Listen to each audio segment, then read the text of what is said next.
a second as Mayweather pops up. What's up, guys? Welcome to Lentz Lundy Boxing. Today we're going to learn how to throw a longer jab. Let's get into it. So a common mistake that many people do is throwing their jab like this.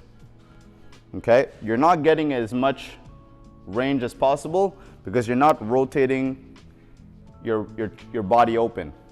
So in order to get more range, what you want to do is open up your chest. Open up your chest. So once you do that, you get a longer reach. If you're punching someone like this, you're not getting the maximum reach. What you really want to do is get sideways. Another thing that could help out is having a wider stance. So when you have a wider stance, you're able to cover more range.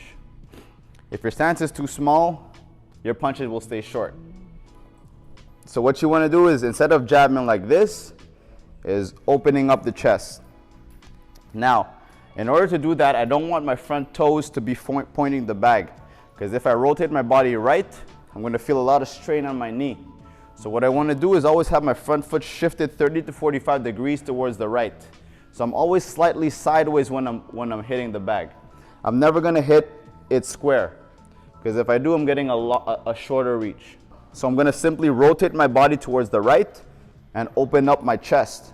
I'm going to be hitting with the first two knuckles. So just like this. And right there, I can't touch it. I can't touch it. Now I could touch it. So I hope that this video was useful for you guys and you guys have a longer jab at your next training. Use it at your next fight. If you liked the video, leave a like. Don't forget to comment, subscribe, and if you found it useful, share it to a friend. Peace out.